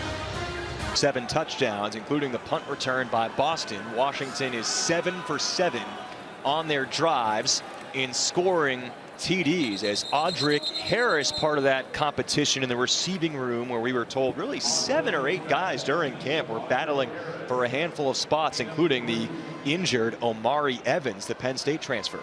You get a transfer in and you feel like he's going to hold one of those premier spots in your receiver room, and then you have surprises, young guys ascending, whether from injury or just flat out gameplay, and it's a good problem to have if you're Jedd Fisch and his staff. Look out, a little bit of pressure, but Williams unloads it first, and Boston going upfield, driven down at the 35-yard line. We talked about Denzel Boston's route running earlier on in this game, and you can see it here. Also, you see Damon Williams again being poised, even with pressure. Gets up the stem, puts pressure on the defensive back, gets in and out of his break. It is not easy for a tall 6'4" receiver to drop his weight and turn around and go the opposite way. Denzel Boston is one of the best in the business at doing it. They gained 22 on the last play. That pass is dropped by Roebuck, who's otherwise had a pretty solid game. I mean, a little bit eyebrow-raising comments. We were talking directly to Jedd Fisch. We asked, what is Omari Evans' role going to be when he comes back? Because he had 400+ yards receiving last year for a CFP semifinal team in Penn State. And Jedd Fisch said, right now, a few of these other guys have passed Evans on the depth chart. He's going to have to earn his way back into that spot. And that's what you call building a culture and developing a true organization. As we see Decker DeGraff make a contested drop. And we talked to Jedd Fisch. The next step for Decker DeGraff in moving up and being an elite tight end in this league and conference is making the tough catches, contested, and there's a perfect example. I thought he had some really interesting things to say. That was one of them too. That I thought he was going to start talking about blocking and fundamentals when I asked about Decker DeGraff, but he said no, he wants to see him make the out of the ordinary plays more often. Williams escapes away from the pressure and gets enough yardage. He just has the whole package, period. He is the total package, and what you see there is something that you just can't teach, and that's speed and acceleration. Keeps his eyes upfield, again, poised in the pocket, has pressure coming to his backside, and just outruns everyone else on the field. That is what you can't teach. Let's check in with Alyssa for more on Damon Williams. Well, speaking of Jedd Fisch comments, he said there were probably 3 to 4 instances for Damon Williams against Colorado State where he had an either-or decision to make, either run a guy over and get a few yards, or get out of bounds, maybe slide. It seems like he's really taken that to heart, because Fisch had a few conversations with him this week. So did Jimmy Doherty, the offensive coordinator. We have seen him make great decision after great decision. He really hasn't taken a big hit, which is crucial for his size in the Big Ten Conference once he gets to those games. Yeah, he's rushed for 64 yards tonight on 8 carries, and is really not taking a hit, like Alyssa said. Good way to go into a bye week.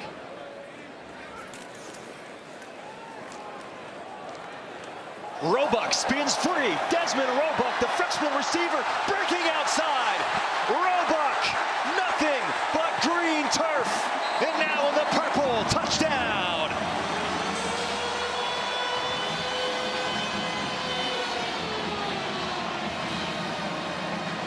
This Husky crowd still has excitement and energy here in the third quarter, and this offense is still making explosive plays. You love to see Roebuck come here on the motion across the formation on just a simple jet sweep. What I love most about this play is he just had a big drop a few plays ago. Comes back, redeems himself, composed, gets upfield, makes a bunch of people miss, and gets himself in the end zone. First career touchdown, 47 yards for Desmond Roebuck. He was the Arizona Gatorade Player of the Year in high school last season. Again, very rare for a freshman who doesn't get to enroll early and play in the spring to have a role in the fall. He passed a bunch of players on the depth chart. Some were dealing with injuries. He's making an early season statement as a true freshman. Desmond Roebuck, first career score for the Huskies. Rivalry win against Oregon, believe it or not. They had 10 touchdowns in a 70-21 win on October 8th, 2016. And they have a chance to topple that 70-point mark today. This kick is in the end zone for the touchback. Speaking of Oregon and speaking of a bunch of points. 69-3. There was a war of words this week between Lanning and Gundy, and Lanning had the last laugh, several laughs. I guess you can say that. Congratulations to Dan Lanning and the Oregon Ducks. putting a whooping on Oklahoma State today. 69-3. Husky fans are like, we didn't sign up for this. We're watching our team win, you know, up 56-10. We got to hear about Oregon. Big day for the Ducks as well.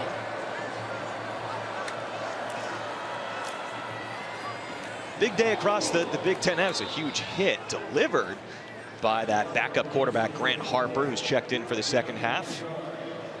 But you know, it was a little bit quieter week 2 compared to week 1 across college football, to say the least. But the Big Ten was the most tested team by far across all the most tested conference by far across all the conferences. And to some mixed results, but again, I thought that Illinois win over Duke. That could prove to be huge. Illinois is a team that's trying to get over the hump and make its way up to the top of this conference, and today was another step in that direction. Michigan losing to Oklahoma, and Washington State transfer John Mateer, who the Husky fans know well. As this passes should have been picked by Prysock, incomplete. That game has gone under, I don't remember the exact number, but just some ridiculous amount of the time over the last 10-15 years. We're going to Iowa State game.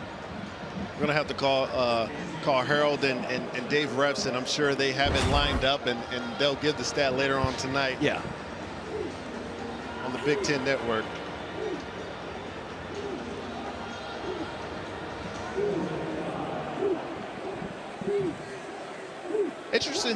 Interesting enough, we haven't seen much multiples out of the Washington Husky defense today. By multiples, I mean the aggression and the different fronts. They've been pretty vanilla and consistent in that, playing man-free, a little bit of cover 3, but a 4-man front. But it's been working for them all night.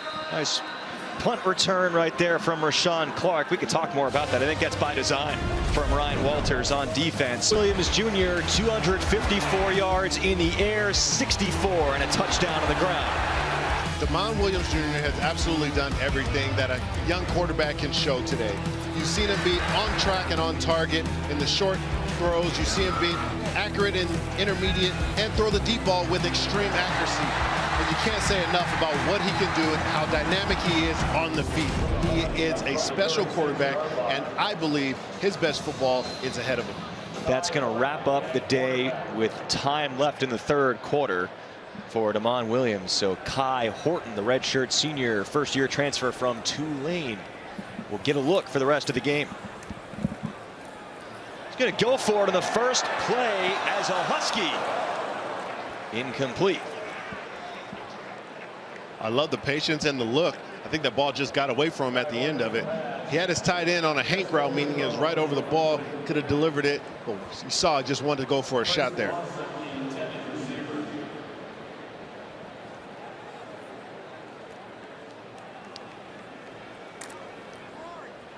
Jed Fish was a little perplexed.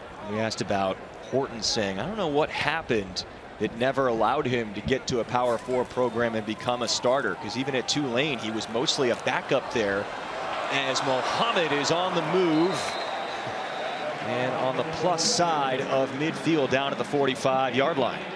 Mohammed's on the ground saying right now that Desmond Roebuck, you just got in my way.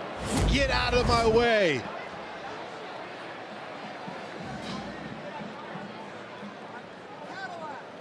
The only thing that can stop the Washington offense is the Washington offense. and can't blame Desmond Roebuck. He's just trying to go get a block for his brother down the field. The Huskies have not been stopped yet today. Tackle made by Cole Batson on Mohammed there. Batson transferred in from Boston College. He's riding the wave, meaning going with his offensive line and makes an abrupt cut straight up the field. That is very hard to do for a man that's 220 plus pounds.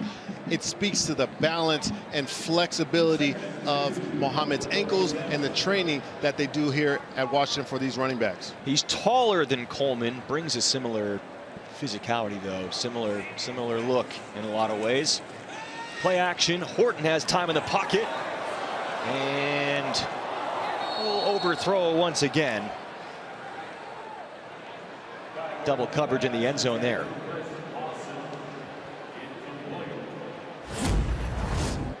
Pass was intended for Chris Lawson. Just a hands battle by two skills players on each side of the ball trying to go for a ball. I think Horton should have checked it down to the crosser that's going short of.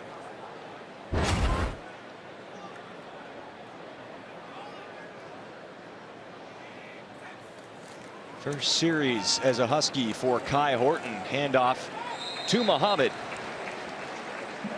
Just seems Jedd Fisch's play calling just understands that when we get in trouble or we need something, we can hand the ball off to our backs and feel safe and have success. This offensive line is really playing well, and these backs run the football extremely hard. Muhammad said he likens his style to sort of a Frank Gore type of back. He's not going to be the flashiest guy in the world, but it's substance over style. Now Jordan Washington is in the game, the freshman running back looking to turn the corner. First down yardage. I was here for the spring game this past April. Certainly at the weekend of the Big Ten. Talk about what's coming up for the conference and for the Huskies going forward in this fourth quarter. The result here not in doubt. A career high rushing yards already for Muhammad. He's at 80 now on his 9th carry. And when the helmet comes off, brutal blow delivered there by Muhammad. That means Batson has to sit out the next play. That is a violent run by Muhammad. And if you watch this offensive line, they are not slowing down.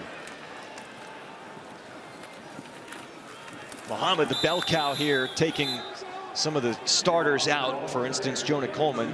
Let Muhammad get some carries. We've watched the Huskies offense speed their tempo up twice today in the red zone and go to runs like that. We saw it earlier in one of Jonah Coleman's earlier touchdowns, and we see it here with Muhammad Coleman. Maybe a trend that they're going towards in where they speed it up when they get close to the 10-yard line to speed up their tempo and get into the end zone with a quick run.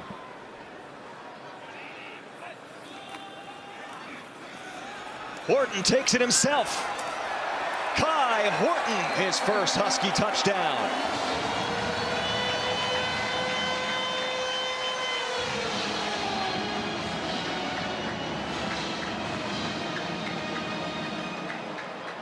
Just a little misdirection. They go to Muhammad twice to the right side. Horton then takes the keeper, gets his foot up, gets his body up the field, scores a touchdown. The transfer from Tulane had some nice moments off the bench during his career at Tulane. Result of the play is a touchdown. After the play, dead ball, unsportsmanlike conduct, defense, number 24. A 15-yard penalty will be assessed on the kickoff. Washington has scored on all 8 drives. They've scored a touchdown.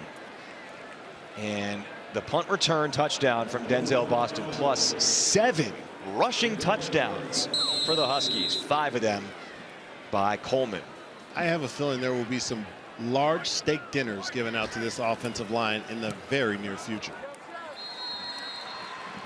And if that's the case, it would be well deserved. Extra point is good from Grady Gross. Another Husky in the end zone. This time Horton, the backup quarterback, using his legs. Week 2, not the Big Ten. The Big Ten was tested today. I think it's one of the greatest things about the Big Ten is you're likely to see more competition week in and week out, which makes for great football, and it builds up a tolerance for when you get into the end of this year, into the season, and you see as many Big Ten teams as you see in the CFP and the playoffs. The Big Ten is the toughest conference. Meanwhile, a special connection between these two programs, Washington and UC Davis out of the FCS. Let's go down to Alyssa. Yeah, this connection, undeniable. It is former Washington Husky head coach Chris Petersen. He was a quarterback, and Petersen holds for completion percentage, touchdown to interception ratio. They also shared the same mentor, college football Hall of Fame head coach Jim Soker. He helped Plow get through some really tough mental health struggles after college, meeting him with him for coffee all the time. And when Soker passed away, the first person in his email inbox was Chris Petersen, saying, "I'll be here for you if you need it." Soker told Petersen he'd like for him to take over as mentor to Plow. That's exactly what he's become, a father figure and mentor. Plow told us that they call or text each other once a week. He's shadowed and learned from Chris Petersen. Petersen has come to his practices and learned their offense as well when Petersen was still coaching. A very cool connection there. AJ? Nice pickup there from Jones. And Jed Fish, we asked him about his connection with Petersen since being hired. He said that Petersen's been great. He's said, made it clear, I will be here and available to talk whenever you want. But Jed also said he's not hovering. He's not too available. He's not intruding on anything either. If you talk about Coach Pete, with anyone around, especially coaches, you hear nothing but great things. One of the biggest things I have heard about Coach Pete, and knowing him personally, is just about the high integrity that he operates with. What he does, what he says is what he does, and what he does is what he says. And you can say nothing but great things about that man and his leadership, not just of players, but also of fellow coaches and his peers. 20-yard pickup there. Winston Williams catching the pass and leveling Ryland Dillard Allen.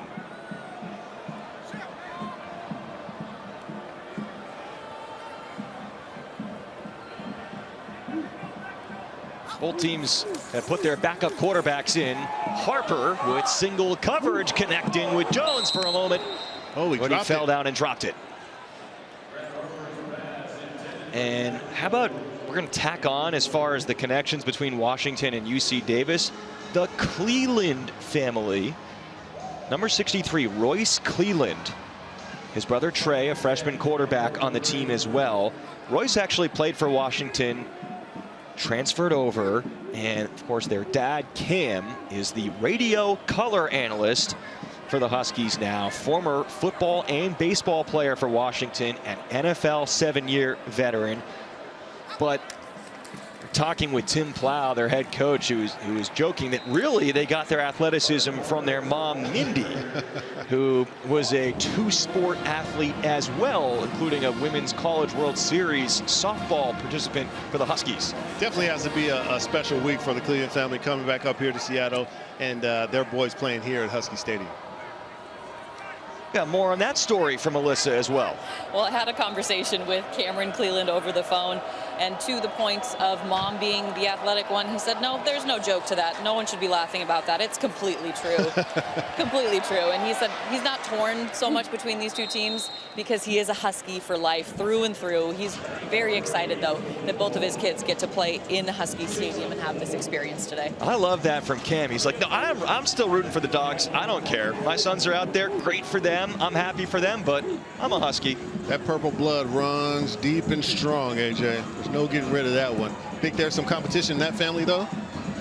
Yeah, and we were told that Trey, the third-string quarterback for UC Davis, has a chance to play for them in the future, and that he's super talented.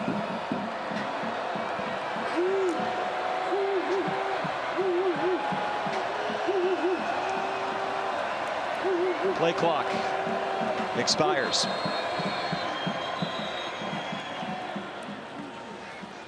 Play of game. Offense. Number 10.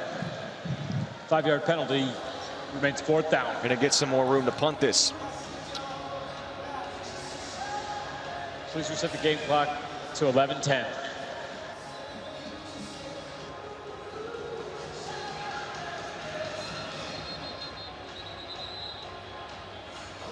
UC Davis going to put in their backup punter, Cade Cox, get him an opportunity for the first time this season.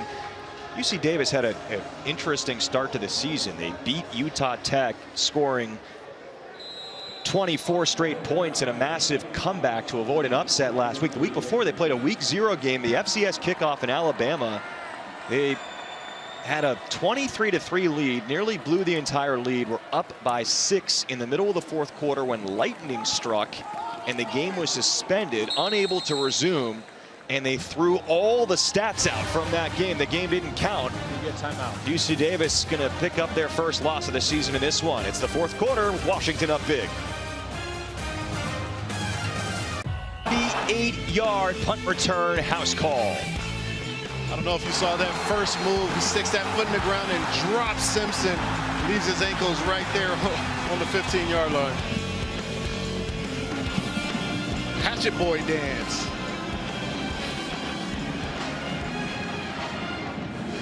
Huskies feeling it throughout this one. They've yet to be stopped on a single drive. 63-10. If they can go down the field and score a touchdown on this drive, they will tie the program record for points in a game with 70. Had that against Oregon about a decade ago, 9 years ago. Still have the second string quarterback Kai Horton in there. And we were talking about the Cleland family. You saw a shot going into the break of Trey Cleland, the third string QB for UC Davis. It appears like if there's another UC Davis series, which still 10+ minutes left in the game, that it's going to be Cleland at QB. It's always good to get some young guys in there. Just get them some reps, allow them to feel some live action, especially against some really good competition here against the Huskies. It's got to be so cool for his dad getting to call a game. Both of his sons are in the game. Oh, physicality there from Jordan Washington, the redshirt freshman from Long Beach, California. Again, we talked to Jedd Fisch and asked him the question, do you identify anyone else on this team now similar to DeMond last year that you want to work in and get some live action? And he talked about Jordan and other guys on this team who are getting reps now in this season, because you never know what's going to happen throughout the course of the season when they need to come in and contribute to this team. Some of those other younger receivers he put in that category as well. And you know, as Washington breaks one to the outside, that Denzel Boston, he learned from the Jalens, from Roma Dunze, and then now he's tasked with passing it down to those next younger receivers.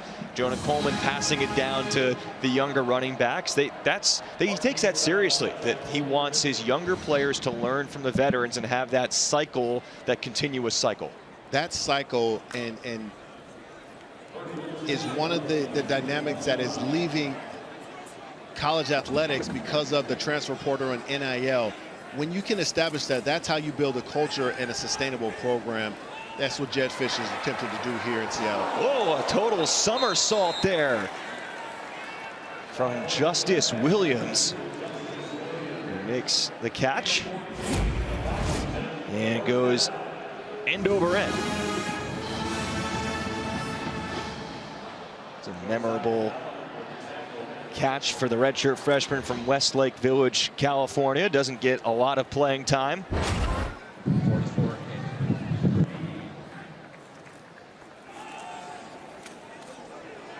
Washington reaching that football out, gaining a few.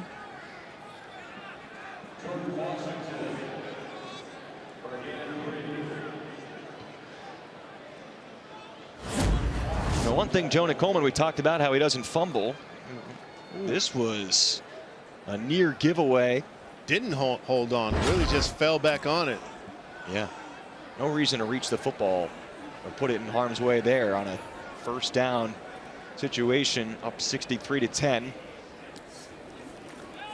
Play action here for Horton. Fires one up the middle and the pass is complete. Chris Lawson is getting into the action here as this game goes along. It's a nice throw by Horton here. It's on time, coming across the middle. You see him here, gets his feet planted and delivers a strike right to the face mask. 22-yard completion. Lawson with a really good hands catch, strong hands at the point of attack there.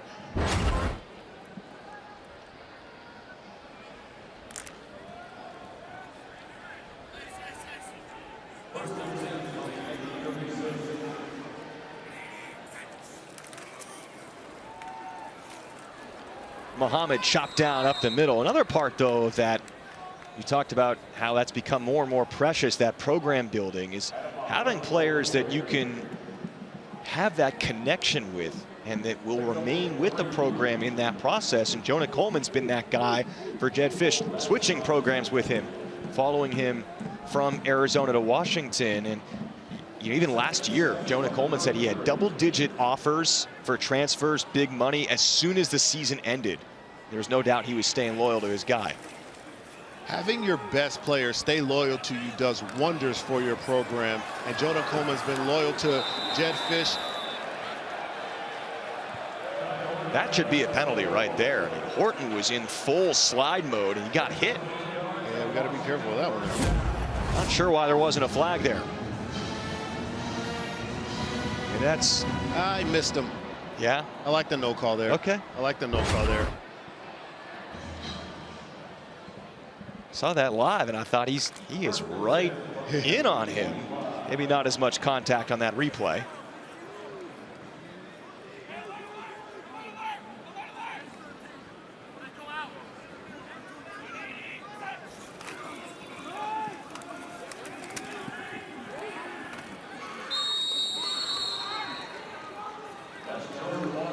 Washington with a 1-yard gain.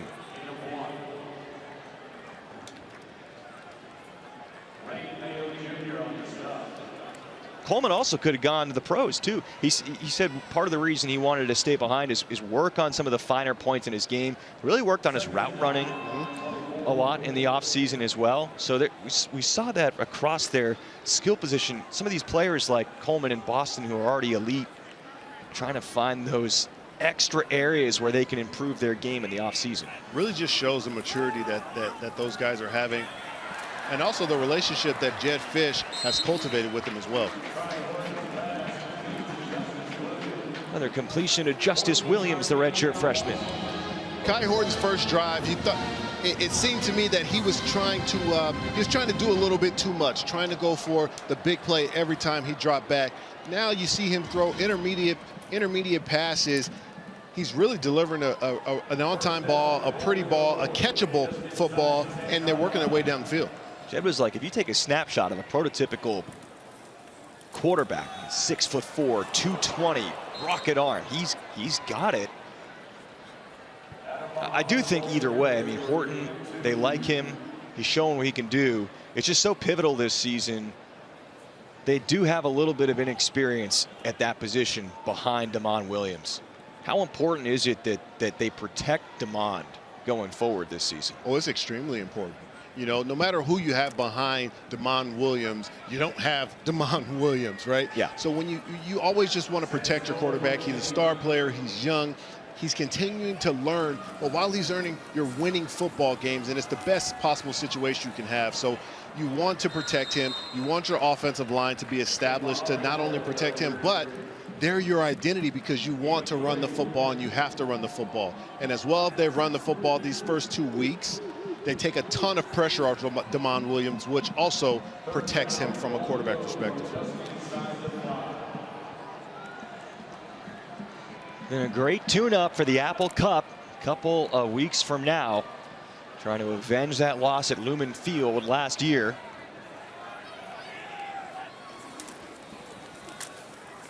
Muhammad makes it another, the 8th rushing touchdown.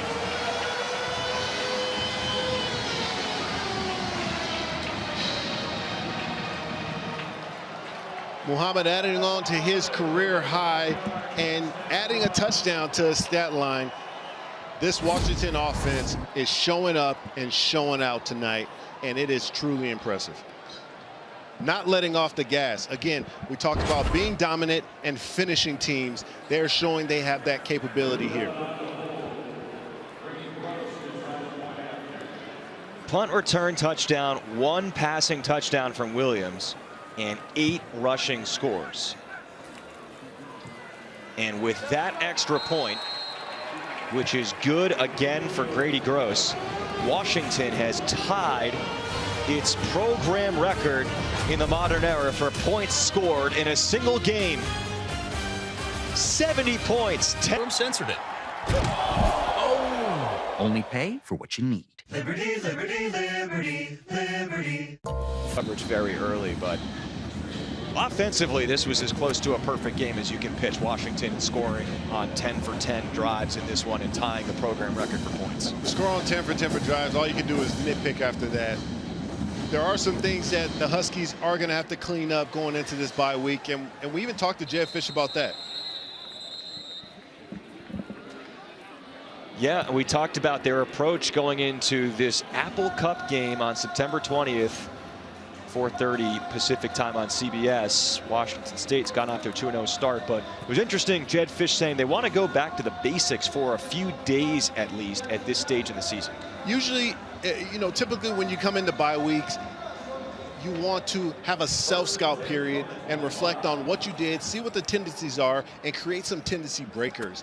Here, early in the season, you have a bye week in week 3. You don't want to reach for tendencies. There are no tendencies. So early in the season, you're playing new opponents. You haven't shown very much of anything offensively or defensively, so you don't want to overcoach that process. So I love Jedd's approach where he's saying, we're just going to go back to basics. We're going to tackle, we're going to run, we're going to catch, and we're going to continue to work on all the fundamentals that we need to work on, because that's what we need to do to compete in the Big Ten. Trey Cleveland, the freshman from Vancouver, Washington, is officially in the game for UC Davis. And the brother of Royce, we showed him already. Their dad, Cam, UW radio color analyst, former Husky and NFL player. His son is in there at QB, gets out of trouble, and completes it to the far side. It's actually a poised play by the young man there. Making a defender miss, keeping his eyes downfield, and delivering an accurate ball to a wide receiver crossing the field. Tight end Connor Benesio. 2-minute timeout. At Lumen Field last year. Sort of set the tone a little bit. It's first of several close losses in the season for Washington, but you know, none left more of a sour taste than that one in the Apple Cup. Washington, as good as they've been at home, dating back to the Kalen DeBoer era, they have lost 8 straight away from home, and that dates back to the national championship loss against Michigan. They would love to snap that streak in Pullman. AJ, not only love, but need to snap that streak in Pullman. You're trying to get some revenge on the Apple Cup last year in a game that you felt that you could win, and this year you're going to come in on a high note. You're going to be 2-0. Your offense is hitting on all cylinders, and it's the perfect time to take advantage of not only revenge, but winning the Apple Cup. Hey, we got a special guest here for the last minute, 20 seconds down with Alyssa. Yeah, I'm here with Joel McHale. You might know him. He graduated from the university. How do you feel about the win? I'm pretty impressed. I think with that analysis, you might be out. Did you go here? I did not. Yeah. UW alum, Joel McHale. He's the best. Guys. Did you go here? That was the most random, awesome thing. The last minute 20 seconds and counting down from this Big Ten day. Now 43 seconds left to go. Part of the national championship team. The funniest thing that I heard that some people might be familiar with, but some might not, is that Joel McHale allegedly got to UW. We know that he was maybe going to be on the rowing team, right? And then played football instead. He actually lied and said, this is true, said that he played high school football when he actually didn't, and wound up on the UW roster as a walk-on and was part of the national championship team. I mean, it tracks. That's all I can say. It tracks. And then he was in Community and the suit and lots of other stuff. He is a Husky legend for so many reasons.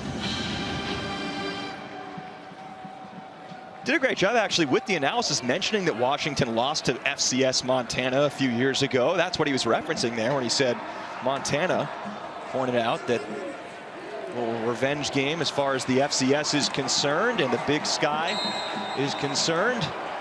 And that is going to do it. Nice way to end the game. A completed pass from Cleveland, but Jedd Fisch gets to come out and shake hands with Tim Plow as they emerge victorious. A program record tying 70 points in this one.